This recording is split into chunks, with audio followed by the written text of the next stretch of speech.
Welcome to this special haiku evening in celebration of National Haiku Month with Angela Leuck and friends. This event is part of the poetry reading series presented by the Centre des Arts de Stansted. And my name is Shelley Pomerantz, as some of you already know. We do have a few people joining us from beyond Quebec's borders. So let me just explain a little bit where Stansted is. Stansted is in an area called the Eastern Townships, which is lovely, or dare I say, an idyllic area of Quebec. It's southeast of Montreal and it borders Vermont. In this series, as some of you probably know, we alternate events. So we have poets who write in French some weeks, and then poets who write in English other weeks. Today's event, as I'm sure you've already figured out, is in English, and it features the poet and publisher Angela Leuck, along with a number of her haiku writing friends.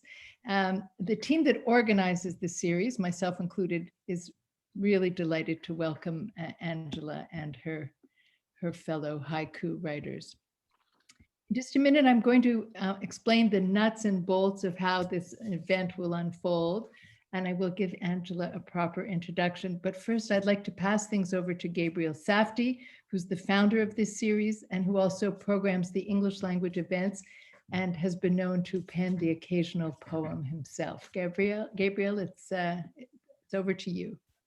Thank you. Can you hear me? You can? Can you hear me? Yeah. Well, Angela, I can't see you. Let me just see. Where are you now? But Angela, really, I want to welcome you with all my heart, really.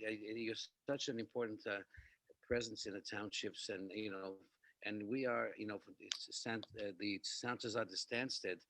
We think of being, of the region, and we very much think of you as being part of where we are, are projecting ourselves toward.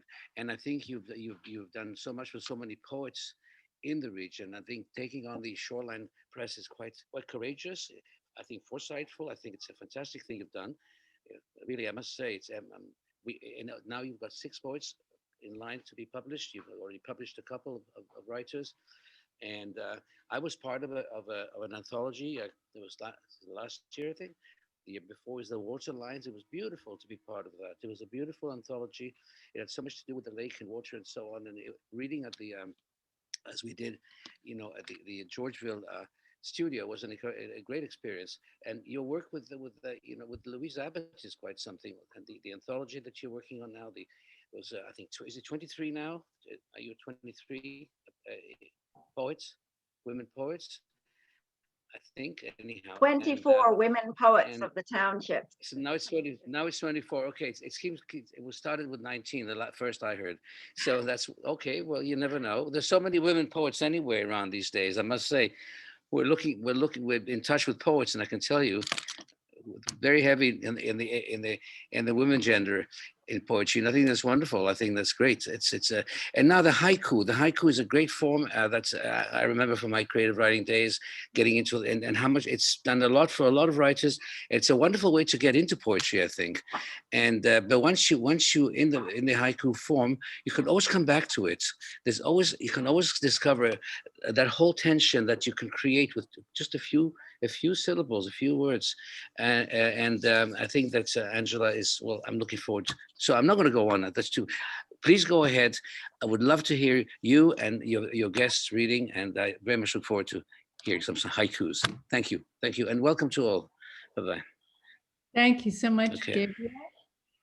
Now we're going to get into the nitty-gritty details here. So this is how it's going to work. All mics and cameras will be turned off. If you don't turn them off yourself, we have gremlins who are going to come into your computer and turn them off for you, but you'll be able to hear everything and see everything. And this is so that we can give our full attention to Angela and her fellow poets. And I think haiku in particular demands our full attention because they're so short and they fly by so quickly. So it's a good idea for us to focus all our senses on the reading. Now, if you would like to comment on a poem during the event or send a message to Angela, you can write your comments in the chat section, and you can write any questions you have in the chat. And if there's time at the end of the reading, I will relay your questions to Angela. Now, At the very end of the event, when the reading is over, I will ask everyone to open their mics and cameras, and you can all say hello, and we'll have a spontaneous exchange there. And now I'd like to introduce Angela Leuck, even though Gabriel's given her a bit of an introduction, but I will give her a bit more of an official introduction. Angela is an award-winning haiku poet who's been published in journals and anthologies around the world. Her poems were included in Haiku Journey, a video game by Hot Lava Games. I love that. Her passion for flowers and gardens has inspired her haiku collections, Flower Heart, Garden Meditations, and A Cicada in the Cosmos. Her most recent book is More Grows in a Crooked Row. She has edited numerous haiku anthologies, including Rose Haiku for flower lovers and gardeners, Tulip Haiku, and with Maxianne Berger, who I believe is with us today, Sun Through the Blinds, Montreal Haiku Today.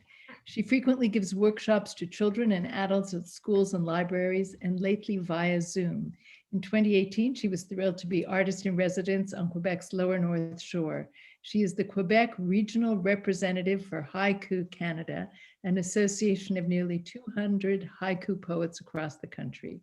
Angela is based in Hatley in the Eastern Townships, and I should also mention that she is the owner and managing editor of Shoreline Press. And welcome to you, Angela Leuck. It's great to be here. Thank you very much for putting on this event to celebrate haiku. I mean, February is the shortest month, so it's haiku month. Oh, is that why? I love that. Okay, I just explained a little bit. The event is divided into 3 sections. You're going to read nature haiku, humorous haiku, and love haiku. And we'll have a little bit of conversation between each section. And then a little later, we're going to hear from poets from a couple of your haiku groups, Haiku a Day and the Black Tea Haiku Group. That's an online group that meets on a monthly basis, I think. And we'll also have 2 giveaways during this hour. So hang in there, everybody, and because you may win a book of haiku. And if when we do have the haiku giveaways, I'll give you instructions about how to enter this competition. So I think that we will give you the stage now, Angela. Then you can take it away. Give us some reading. Okay, well, I'm not going to read a lot because I'm not here to say, wow, I'm such a great haiku poet, because the truth is anybody can write haiku. My son started when he was 6 in the Japanese group in Montreal. There was a 94-year-old Japanese man who came, oxygen tanks strapped to his back. So basically, any age, you can write haiku, any background. So I'm just going to read a few of mine, and you'll be hearing a lot more today. Okay, so we'll start off with nature haiku, and haiku is kind of the world's poetry focused on nature. So here's one. On the garden wall, a stone unfurls and stretches our gray cat. So I was walking down the street and my gray cat was sitting on the wall, and all of a sudden it looked like a stone, and then it's stretching. So haiku is just sort of like everyday life. You're walking along and you suddenly see something that's a little bit different. Haiku can also be at a deeper level too. And here's one. December dusk, my shadow smaller than the stone. Oh, pardon me, let me do that again.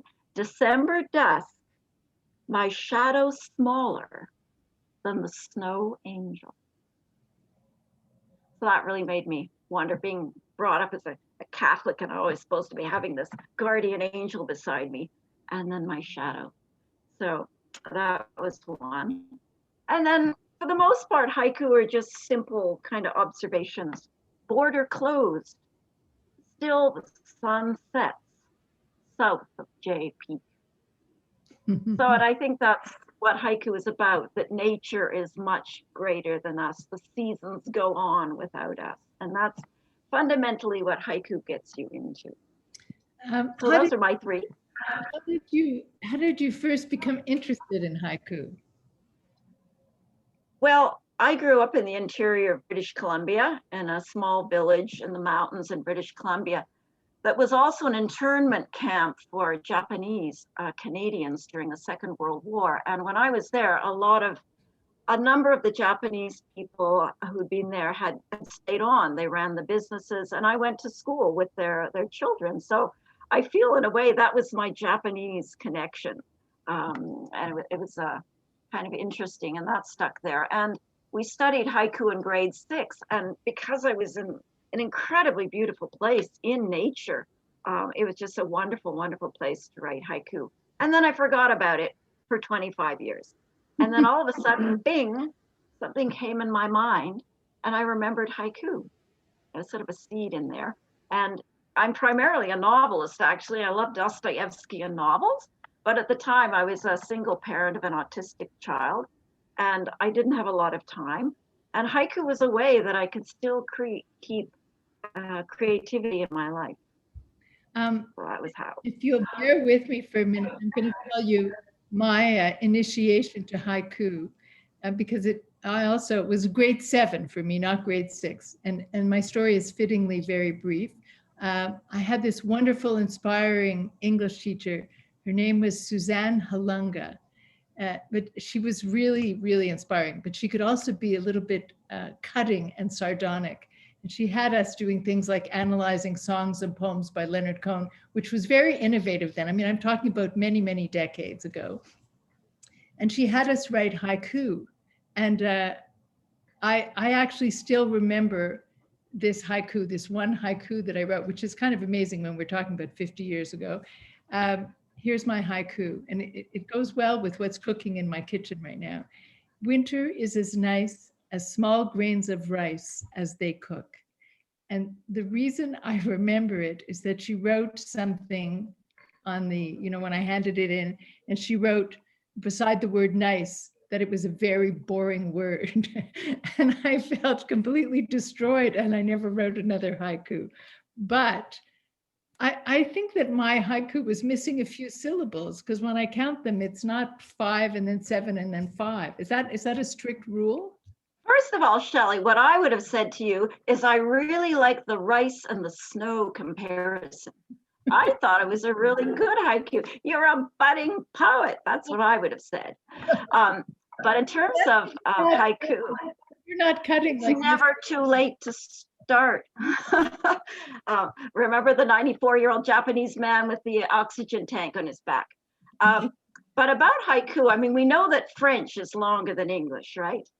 Yes. So Japanese is much longer than English. So if you do a 17-syllable haiku in English, it's just too long. So the wonderful thing is we don't have to count syllables. Basically, a haiku is one breath length.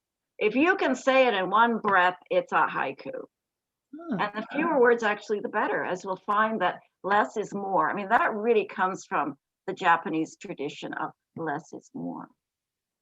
Well, thank you for that very good advice. Maybe I'll go back to writing a haiku. I thought that haiku was usually about nature, but you're going to read us some humorous haiku now. That's right. I mean, haiku usually is about nature, but there's also human nature. And human nature usually is pretty funny. So it's actually given a different name. It's called senryu. Funny haiku about human nature are called senryu, but we call them, you can call it a haiku. It looks exactly like a haiku, just doesn't mention season. So I'll read 3 of those. Senryu. Eggs, sunny side up. My son friends me on Facebook. And in the days when we used to be able to go to the jazz festival, remember that? Crammed with millions of people in downtown Montreal. Here's a haiku from when that was possible. Jazz fest. Even the street sweepers got rhythm. When they're sweeping up all those beer bottles after the jazz fest. And here's my last one. The pregnant woman sharing her umbrella with a stranger. That's very nice.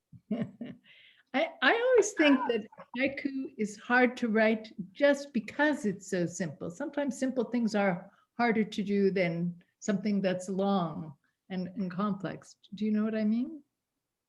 Well, that's the funny thing about haiku. It's easy in the sense anybody can write it. And I'm teaching young people now, kids, grade 8 years old and older, and they often write wonderful haiku because haiku is using simple language, just writing very simply short about what you see. And kids are so curious about the world. For them, like everything is new and fresh.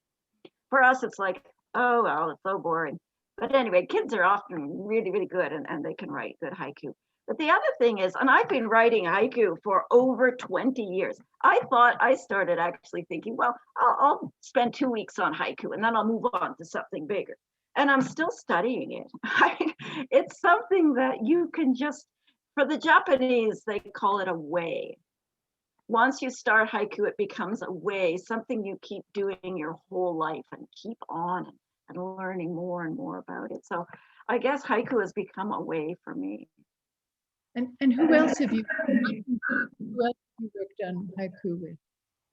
I beg your pardon?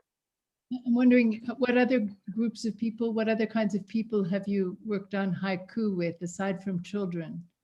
It's also wonderful with seniors, and there's been research done that it helps actually in slowing down the onset of dementia, because it involves a lot the senses, remembering things, being aware of what's around you. So I've worked with seniors. It's also very common that they teach haiku in prisons for prisoners to sort of, they're not very much around nature, but it certainly is something that anybody can do. And it's that little spark of creativity.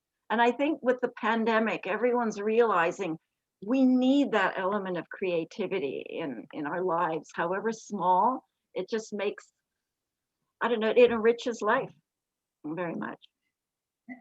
What about for people who English isn't their mother tongue? Is haiku The other thing is that haiku is great in the way that children can write it, because it's, you want to use the simplest words because those are often the ones that touch us the most. So for immigrants, it's a wonderful way. I taught haiku to when I was teaching students from Mexico. I taught it when I was working in China. You can feel really good. You know, you can feel insecure in another language, but you can actually write a really good haiku in another language. I've been able to actually translate from French, and that's really, wow, I can translate from French. I can translate haiku. So it really, it's an empowering kind of thing. And often when I teach in classes, it's not the best students who are the best haiku poets. It's often the kid that never writes and you never hear from, and all of a sudden it's like, wow, he wrote that, because it's an equal playing field. Like if you can look at the world, you can write a haiku. Now about reading haiku. Are there challenges in reading haiku, for example, in an event like this? The problem with haiku is not only is it short, so if you miss one word, you've kind of like missed a big chunk of it. But I remember listening to an interview on the radio with a guy who was, I don't know, he's some big Hollywood actor. And they said, what are you going to do for your birthday? And he said, you know what I'm going to do? I'm going to go to a rose garden at the botanical gardens, and I'm going to sit there alone and read haiku. And I think that's it. It's just something you want to be in a very special place where you slow things down and you just focus on something simple and beautiful in a way. Another person, when I've written about books about flowers, and people told me, you know, Angela, we really love reading your books in the bath. And that's why I've got glossy covers, so they're not damaged by water. But people, like, you know, we sit in the bath, we open our book, we read a haiku, we're bliss, you know, in a state of bliss. That's kind of what haiku is. It's different from any other kind of poetry. Yeah, the next segment for us is love haiku. So, love haiku. And does that include erotic haiku? Yes, indeed. And haiku in Japan was traditionally written by men because it came from the Zen tradition. In fact, it was written by the samurai as part of it. And women actually wrote the 5-line tanka. That's a lyric form. And women, like in 1,000, 1,200, those years, women were incredible poets of tanka, but men tended to write the haiku traditionally. And there was one woman called Masajo Suzuki, and she started to write love haiku, and the men said, not possible. But she wrote incredible, incredible love haiku in just 3 little lines. Really, really beautiful haiku. So she inspired me, actually. I have read her book, like, I don't know, I've worn it out reading. She's just so good at it. So I'd like to read you a few, 3 of my love haiku, if I may. Please. So here we are. Marionette on a shelf. His fingers know how to move me. Shelling peas. He thinks we could be soulmates. Pussy willows. He wakes me with a whisker rub. So that's it. And we have, you mentioned erotic, we have a giveaway here, Erotic Haiku. And Okay. that was an anthology done by Haiku Canada members of erotic haiku. So we're going to give that book away. And The number and between 1 and 10, and whoever whoever, let's say you pick the number 6, the 6th comment in our chat will win the book. How's that? Okay, so I'm going to pick a number. I'm ahead. going to pick 7. 7. All right. So number 7. I'll have a look later at the chat. So people, if you're interested. Oh, do we only have 2 chats? Do we only have 2 chats? We have. They're starting. We have a couple of comments here, but there will be 7th chat. 7. Okay, so number 7 in the chat will get erotic haiku, and you can send your mailing address to Shelley, I guess personally, to just I'd specifically just to like you. to mention that in the chat, Vanessa Rowe writes, my beginning ESL student won the college-wide haiku competition years ago in the borough of Manhattan, from Manhattan Community College. Wow, yeah. There you go. Very exciting. Thanks for that, Yeah. Vanessa. So let's, people are starting to put their comments in, of course, because they Oh, want to. good. Yeah, everyone wants erotic haiku, and it's a hot book, believe me. In fact, Yannick, who is here, Yannick Ballot, wrote a French erotic haiku book, I think, that was a bestseller in Belgium. Is that true, Yannick? Let's see how many comments we have now. Yannick is here. Yes, Yannick Ballot. actually, hello, Yeah, do you hear me? yeah. Yes, actually, it was a finalist in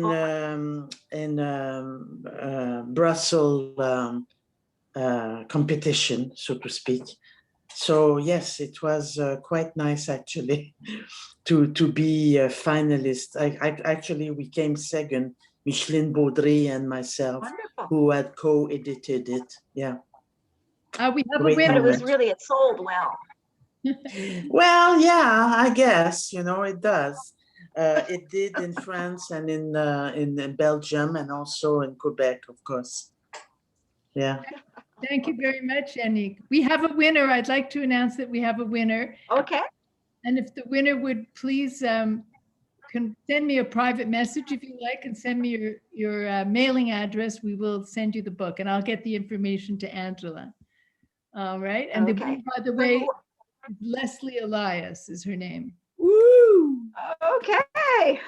Okay. And you see what I wrote, Congratulations. that I'm going to give it to Vanessa as a present. Okay, I'm going to ask everybody Oh, okay. keep your mics closed right now, and we'll Okay. let everybody chat at the end. Okay, Okay. so Angela, are we're ready, I guess, to talk about your different haiku projects. Right. Project called Haiku a Day. Can you tell us what that is? Right. So I started because I was finding it hard with all the things I'm doing to write haiku. So I said, I'm going to write a haiku a day, and it's better to write with someone else to make sure that I do my haiku a day. So I asked a few people, and we had fun, and I asked a few more. So we now have a Haiku a Day group, and we are today on day 99. I think there are 13 of us now as a group, writing every day. We write a haiku, send it by 8 o'clock to me, and I send it out to everyone. So it's just such a wonderful thing to read every day, haiku from other people. And we're experiencing here in the townships the same sort of weather. So they're all different poems about kind of what we're experiencing now. It's just such a wonderful thing. So that means So, you are writing every day. pardon? All 13 members. Every day we write a haiku. Okay. Right, pretty much, yes. Once they've started, they've just kept up. And if they miss, they send 2 the next day to make up for it. So we're on day 99 now. I thought, maybe we'll go to the end of last year, but it's just kept going. It's so much fun. And it's such a wonderful way to connect with people. And are some of these people in your group, are they here now? Yes, they're here and they're going to read for Okay. you. So, and people are welcome to join this group. If you want to write a haiku a day, you can join us. It's just it's a wonderful thing. So anyway, Elizabeth Paulette Coughlin.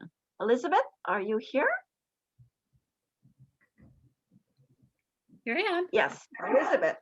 Okay. So I'm new to writing haiku. I just started in the fall, and so I'll read my 3. So the first one, evening concert, rain on roof, one violin, pizzicato. The second one red mitten on a branch, sound, one hand clapping. And the last one, last summer's hydrangeas, brittle, brown beauty, my hand, your cheek. So Elizabeth, you divide your time between Montreal and I think you're around Lake Memphremagog. Yeah, I'm on Vale Perkins on the lake. Yeah, so I spent quite a bit of time. I spent most of the year there this year. Yeah. Yeah. So Elizabeth is one of them, and you've already met Marjorie Brumiller last time, and Marjorie Brumiller is a haiku poet and is part of our group. And also Marjorie Brumiller, I founded the Marianne Bluger Haiku Book and Chapbook Awards 2 years ago, and Marjorie was a finalist in that competition. So Marjorie? Okay. Okay. Striking the match, sulfur yellow toadstools bloom in the darkness. Walking along the beach, a huge wave from the neighbor's child. Following the garden hose, the ant stops at the edge of the earth.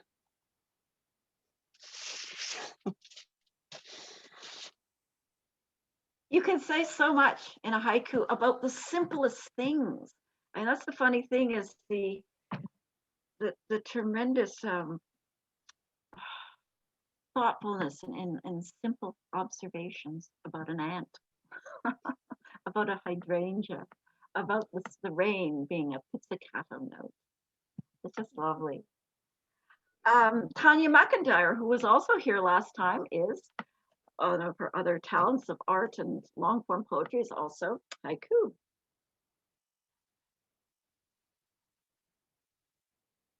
We have to, you're muted, Tanya.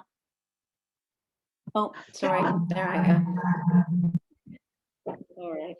So 3 from the last few weeks with this Haiku a Day project. I whistle a long note. A bird skims the snow. Is fate the map of faint white lines in old brown leather? A soft blue line traces the drift, words to a wintertime lover. The wonderful thing about a haiku is as I was mentioning, the woman in the bath. I mean, you almost want to take a poem and just live with it for a while and just get a sense of the levels of it and the meaning and whatever. Beautiful, Tanya. And then for something a little bit different, Phyllis Seiss. And the interesting thing about haiku is everybody has a different voice. It's so small, but you can sense the different voice of everybody. Phyllis has her very own distinctive voice. Thank you, Angela. A murmuration of starlings move from tree to tree, gossip mongers.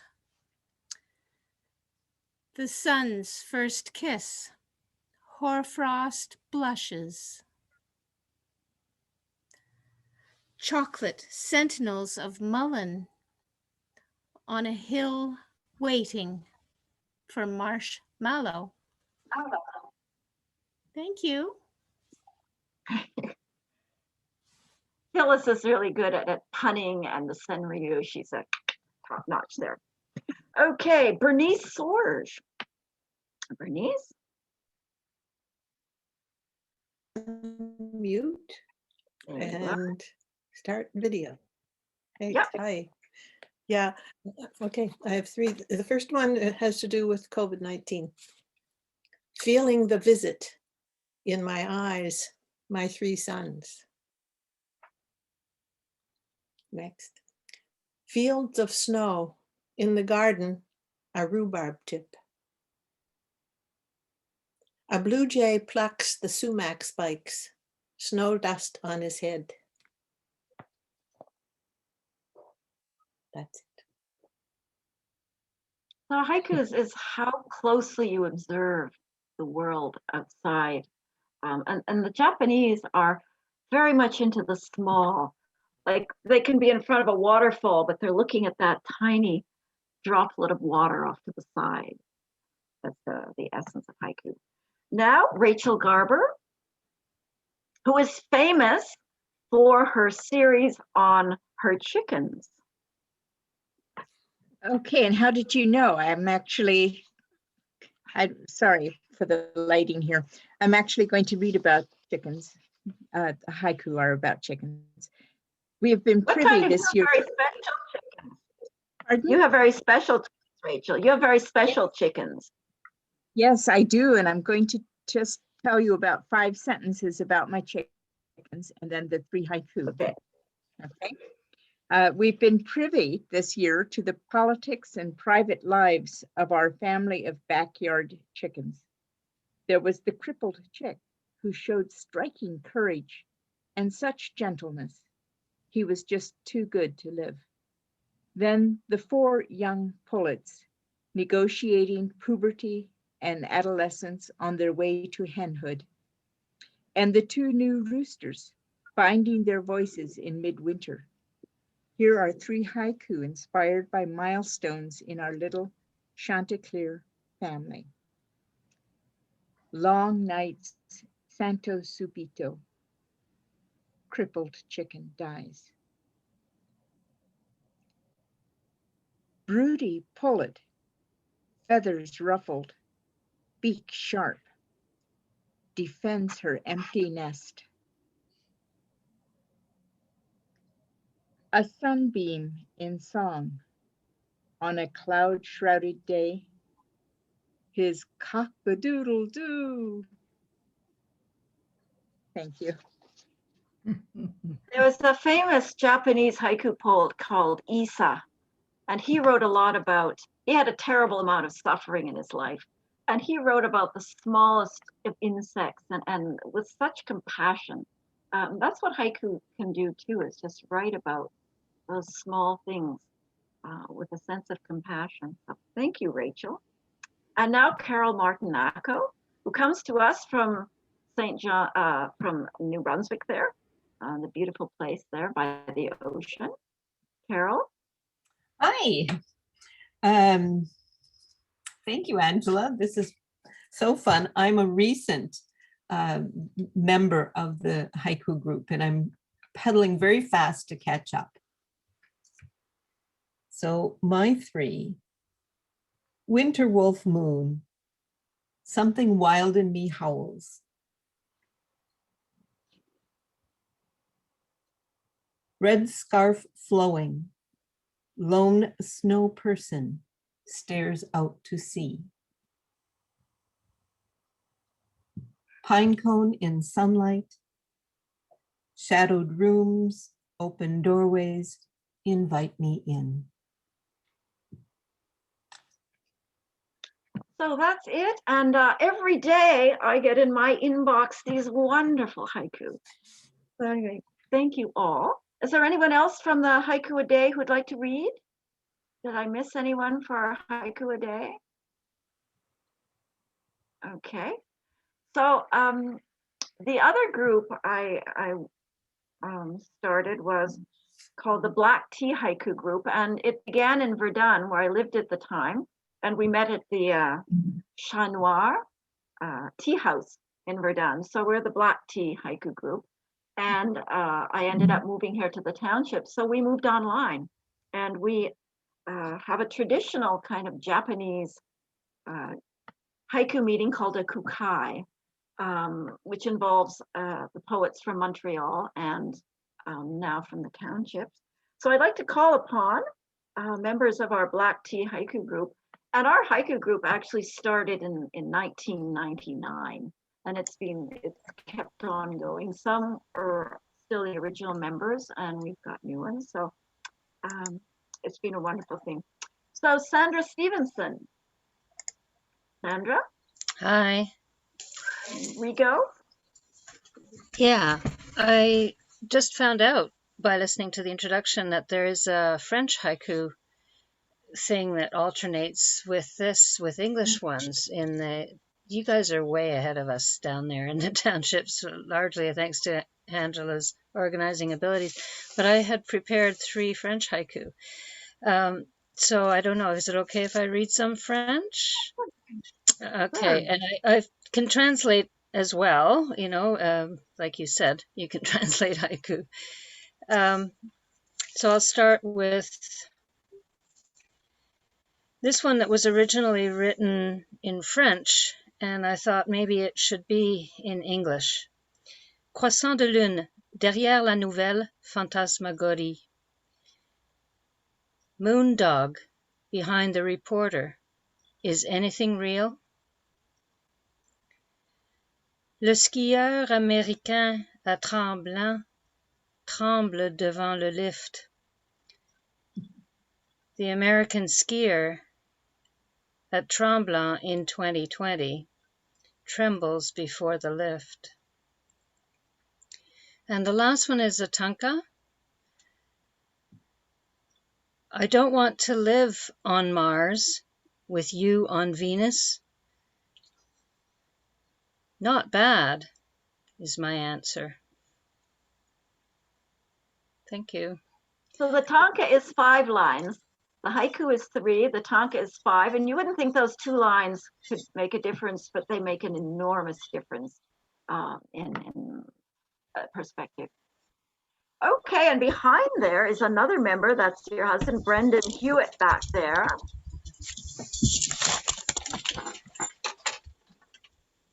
Hi. Hello. A stilby flower under 6 feet of snow, namesake recalled.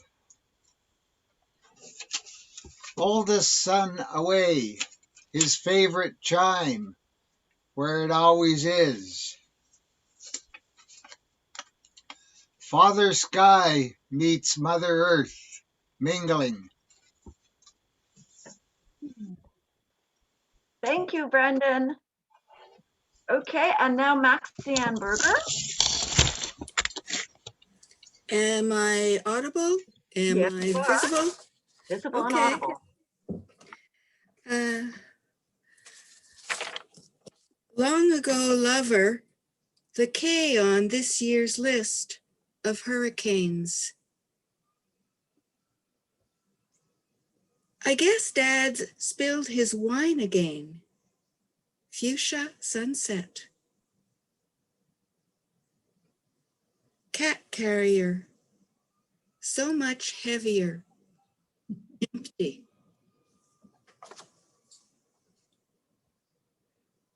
That's, Wonderful, Maxianne. thank you. Okay. Mike Montroy.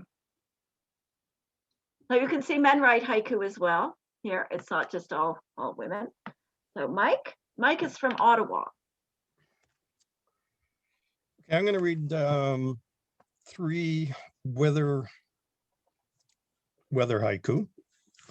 So there is a season word in most of them, and the 3, I should say. And here we go. Snow squall warning. Much can be said about attitude.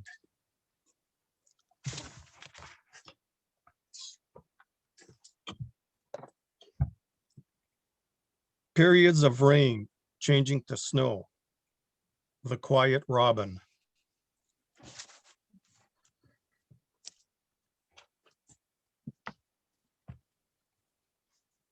And the last one, variable cloudiness. Why make decisions that much harder? Mike, I should mention, I should mention that Mike is the editor of the Haiku Canada Journal. And Haiku Canada is a wonderful organization. As mentioned earlier, there are I think about 250 members across Canada. And we publish Mike does the journal twice a year, and we have a members anthology. So it's a great thing to be a member of Haiku Canada. You get a lot there. Normally we have a Haiku Canada get together once a year. We now have haiku contests. We have book prizes. So it's a great organization. So if you're interested in learning more about haiku and submitting your work, look at, what is the website, haikucanada.org, Mike? Yeah, but we're having difficulties with security issues with the website. Hopefully we'll get that resolved. Okay, they're even going after haiku organizations, goodness gracious. Anyway, now Rita Pomade, who's also, you were shortlisted for your memoir about yachting around the world, I think, Rita. But you're also a wonderful haiku poet. So Rita, are you here? She is there, but she needs to open her mouth. There she is. She's coming on now. Okay. And is this, can you hear me? We can hear you, but we can't see you yet. Oh, you can't see. Maybe it's better that way. Here you are. No, what, start video, okay. You cannot, the video has stopped. I don't know why. It was working a moment ago. You cannot start the video because the host has stopped it. Oh, hold on. I'll ask the host to open the video for you. Okay. Oh, right. Everyone is off. I see. Yeah. The video is off. So. Do you want to ask somebody else while we're waiting? Okay. Well, I think everybody else is also, I don't see them. Oh, here I am. I'm back. Okay. I just want to say that my interest in haiku started because of Angela and because of her enthusiasm. I never thought of doing haiku before, and it has been the most meditative process for balancing during this time of COVID. So I really thank you so much. But anyway, I will read. Snowflakes drift across the rooftops. My cat stretches. A murder of crows block the sun. Somewhere, a gunshot. Fuzzballs teeter on dandelion stems. I too was young once. That's it. Thank you. You're welcome. Okay. And now Carole Daou.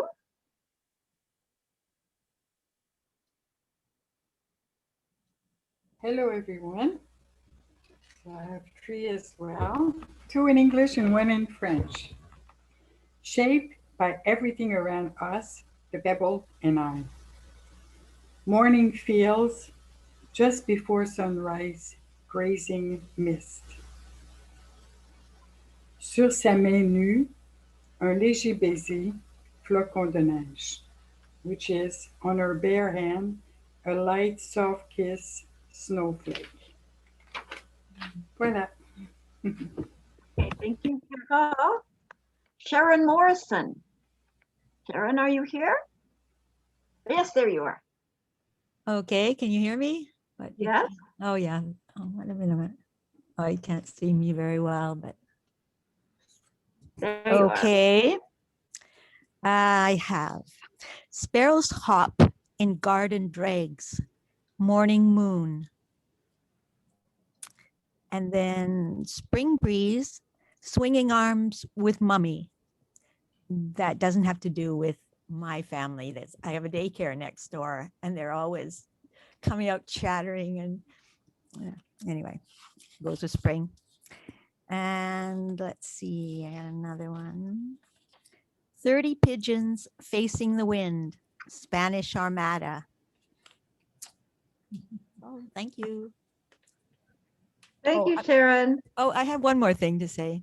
I got interested in haiku, and Angela had seen the group, but the thing that really caught me was we went with the French group to somebody's house in Longueuil, I think, and for 2 hours we did a renga, I think, and people just talked about words for 2 hours, and I was so charmed by that that experience that I said, this is for me. This is great.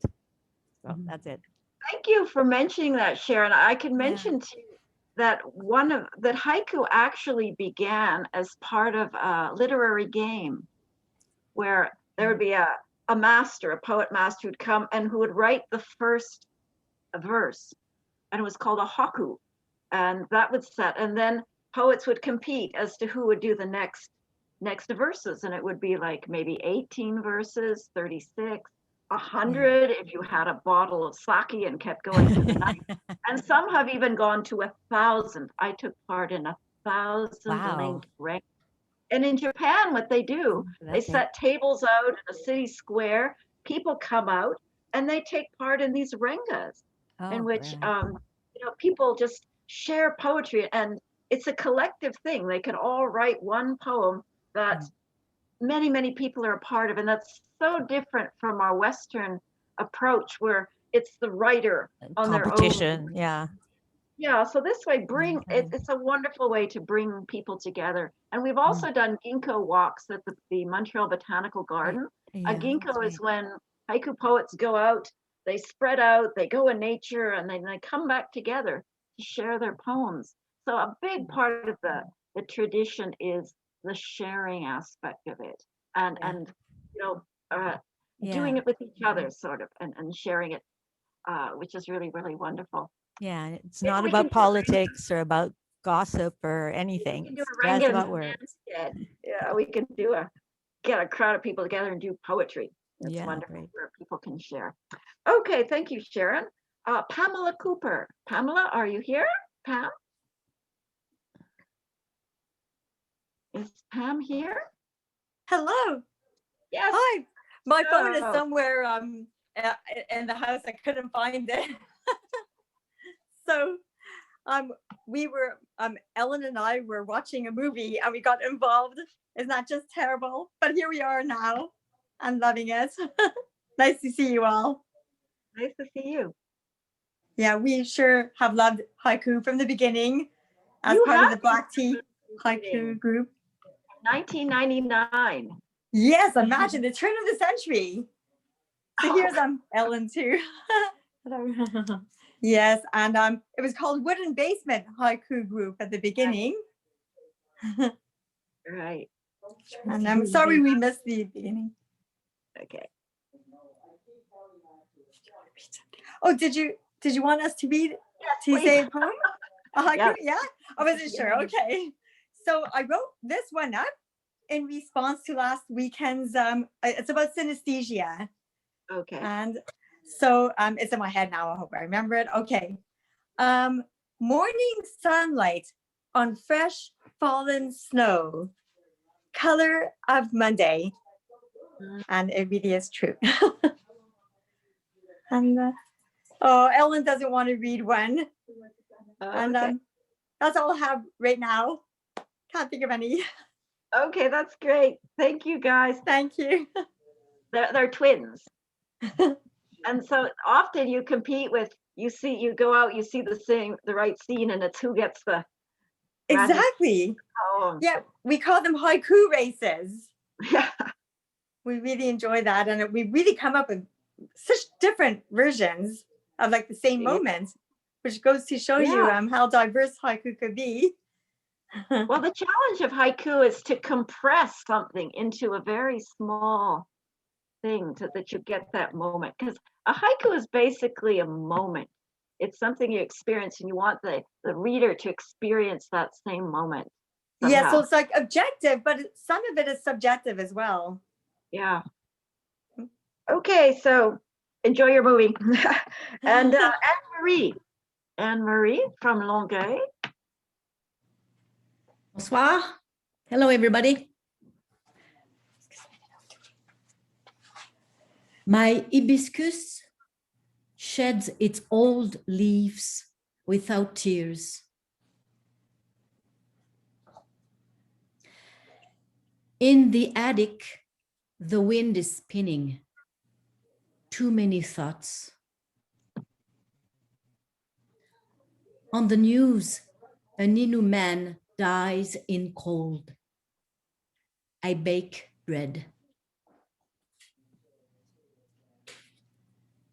Thank you. Well, it's amazing how much you can pack into a very, very small. Is there anyone else from the haiku group who wants to read? Anyone else? Please. No?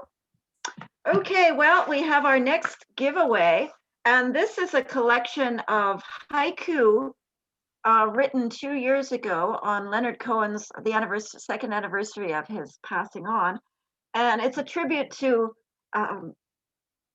Leonard Cohen from haiku poets across Canada. And I'll read one actually from there, from mine. And Leonard Cohen wrote a book. Let me see. Leonard Cohen wrote a book called Beautiful Losers. It was a novel he wrote very early on. So this is my haiku in tribute to Leonard Cohen. From the casino, a view of the city of beautiful losers. So there are lots and lots of haiku there, inspired by Leonard Cohen's songs and poems. So that's our second giveaway. So I guess I have to give you a number. Shall we? Give me a number. We have to figure out, I guess I'll go, give me a number and I'll count from where the comment. 17. 17. Whoa, I don't think we'll get 17 more comments, but maybe I'll start from the top and count down. I see we're at 18. So there must be the second one. 1, 2, 3, 4, 5, 6. Oh, you think we're at 17 comments? I saw 19 now. Yes, the Leonard Cohen book is by Petit Nuage, which is Mike Montreuil, who's also a publisher of haiku, done incredible books. He published Anne-Marie's latest book, well, then, of Tonka. If Sandra, who has just written, if Sandra would like the book, I think we'll send the book to her. So Sandra. I think Sandra was in it. So maybe we'll go 18. Okay, let's wait for another comment then. I'd just like to mention that before we wind up, that there are a few haiku that have been submitted here. And if I can find them, I'll read. Okay. Here's one. I think this is one. This is from Vanessa Rowe. Tasty dumplings sit waiting for a customer. Listen, there's the bell. Oh, lovely. Yeah. Who wrote that one? Vanessa Bell. I think wow. I think she's in New York. I don't know if this is a haiku, but she submitted another one. I think it's a haiku. It's so much heavier, empty. Let's see if there's any more. I think that's it. Though there is a comment from Marjorie Brummuller who says, "Where's the sake?" Well, we're online. I'll have to leave you that. I'm going to give a copy. I have two of these, so I'll give. If the person in New York, does the person in New York like Leonard Cohen? I would imagine. Vanessa, you want to open up? Okay, I'll send them. They wrote a haiku, great haiku. I'll send this to them as well. And I think there was a comment there saying, I would love this one. So if someone is so excited, like that was Rachel. Vanessa does like Leonard Cohen. Okay, so I'll send you that. Give me your address. And Rachel wrote, I saw that saying, I would love that. I don't know what Rachel you get. If Bryden Gombe is still there, I'll just read her comment out. She says, I must leave, but with a totally new appreciation of what haiku means, thanks to you all, not scary as I had thought till tonight. That sounds like a haiku, not scary as I had thought. Thank you, Bryden, for your comment. It is as simple as it looks in a sense. It's not scary at all. But you make it not scary. I just like to wind up here, and I'll tell everybody when we finish officially, I'll ask everybody to open their mics and cameras and we can have a chat. But I just want to mention that Angela has a book coming out in May, an anthology of haiku, haiku from the Eastern Townships, brought up by Shoreline Press. And I've put the address, the www.shorelinepress.org in the chat.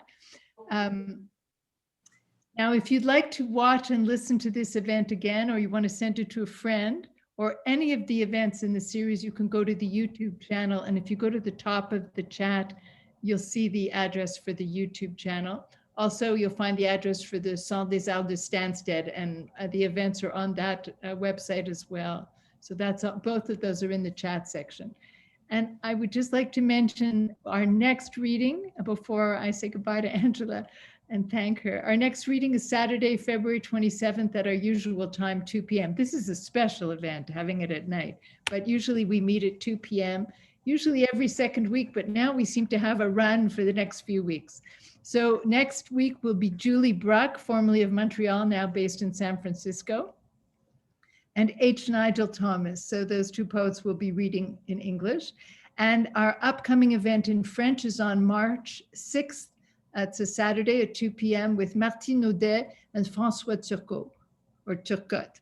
And Angela, special thanks to you. This was really wonderful. And thank you for bringing all your fellow haiku poets to join us. It was just great. I could mention, Shelley, that if anyone would like to join, to find out more about haiku and join my online group, you're certainly welcome. And I think my email is in the... Your email is right at the top of the chat. I think it's the first address I put in there. Right. So if you're interested in joining our group, even to observe our group, which meets one, it's all done by email, just sending in haiku and so on. You're certainly welcome to join. It's a great way to learn. So thank you to Angela Leuck. Thank you to all your fellow poets, haiku poets. And thank you to everybody who joined us today, this evening. And now we can all open our mics and our cameras and chat.